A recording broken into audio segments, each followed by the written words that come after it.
direction les États-Unis, le variant Omicron, on l'a entendu, est plus contagieux. Il est désormais largement majoritaire. Il représente 3/4 des cas de contamination. C'est ce qu'indiquent les autorités sanitaires. Joe Biden, quant à lui, doit s'exprimer ce mardi. Des mesures pourraient être annoncées pour accroître l'accès au dépistage du Covid-19. Et on reste aux États-Unis. Elle a été la compagne de Jeffrey Epstein, ce milliardaire accusé d'avoir violé des jeunes filles mineures. Le tribunal de Manhattan doit se prononcer sur la complicité de Ghislaine Maxwell. Les délibérations vont se poursuivre ce mardi. Le financier s'était suicidé dans sa prison avant son procès il y a 2 ans. Ghislaine Maxwell risque, elle, jusqu'à 80 ans de prison. Bilal Tarabay.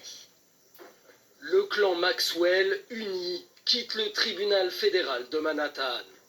Un peu plus tôt dans la salle d'audience, ils entouraient leur sœur Ghislaine Maxwell, jugée pour trafic sexuel de mineurs et qui attend désormais son verdict.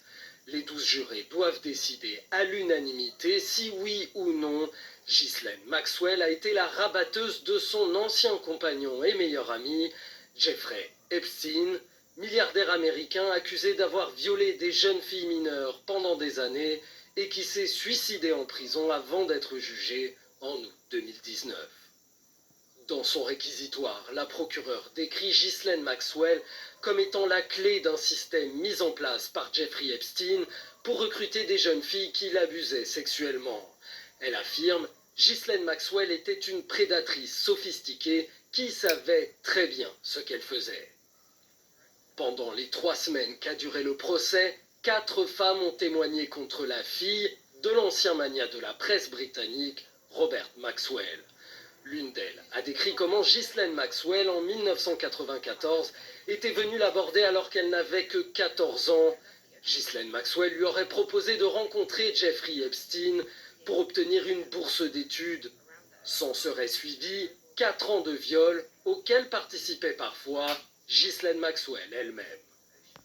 L'avocate de Ghislaine Maxwell a axé sa défense sur le manque de preuves et sur la mauvaise mémoire des plaignantes concernant des faits vieux de 25 ans. Pendant sa plaidoirie, elle déclare « Il n'y a aucune preuve que Ghislaine Maxwell ait amadoué aucune des 4 plaignantes. Si elle est reconnue coupable, Ghislaine Maxwell, 59 ans, risque jusqu'à 80 ans de prison. » Et l'espoir des Chiliens après l'élection de Gabriel Boric, le nouveau président est en train de constituer son gouvernement en attendant la passation de pouvoir en mars prochain. Et les attentes sont nombreuses, notamment en matière sociale, mais aussi sur le plan économique. Le président, vous le voyez, a rencontré le chef de l'État sortant, Sebastián Piñera, au palais présidentiel. On écoute les 2 présidents chiliens.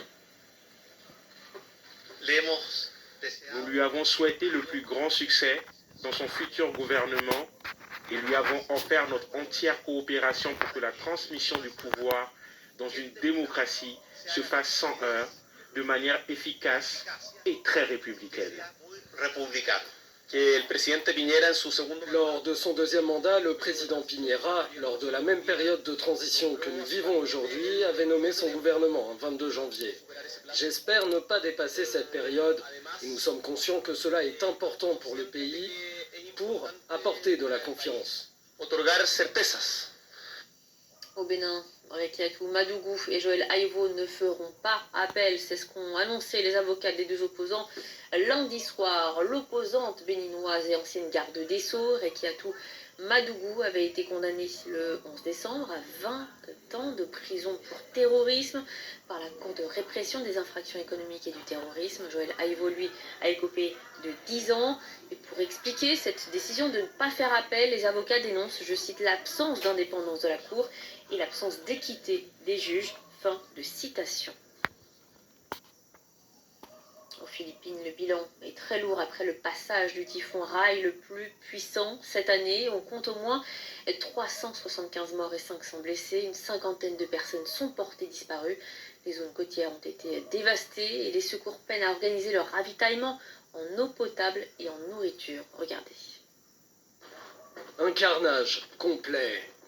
Les mots de la branche philippine de la Croix-Rouge, tandis que le bilan du typhon Rai ne cesse de s'alourdir. Selon les autorités régionales, des îles ont été entièrement rasées et dans les zones sinistrées, le peu qu'il reste est en proie au pillage. J'en appelle au gouvernement et aux autorités locales. S'il vous plaît, aidez-nous aussi vite que possible. Nous manquons de nourriture et d'eau. Les prix de l'essence montent. Certains magasins retiennent chez eux l'eau potable. Au milieu des destructions, un homme interpelle les passants avec une pancarte en carton. « J'ai faim, ayez pitié ». Ici, les rafales de vent ont atteint 195 km/h et ont tout balayé sur leur passage. Certains survivants s'en prennent au gouvernement. Ils auraient dû au moins nous envoyer un camion de pompiers pour l'eau, mais il n'y en a pas. Je ne sais pas où sont les politiciens et les candidats aux élections présidentielles de l'an prochain. Le président populiste Rodrigo Duterte, qui ne peut pas se représenter, s'est rendu au chevet des victimes. Il a annoncé une aide d'urgence de 35 millions d'euros.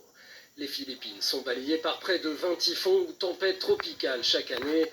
Le typhon Rai a surpris car la saison des cyclones s'étend en général de juillet à octobre. Les Philippines sont classées parmi les pays les plus vulnérables au changement climatique.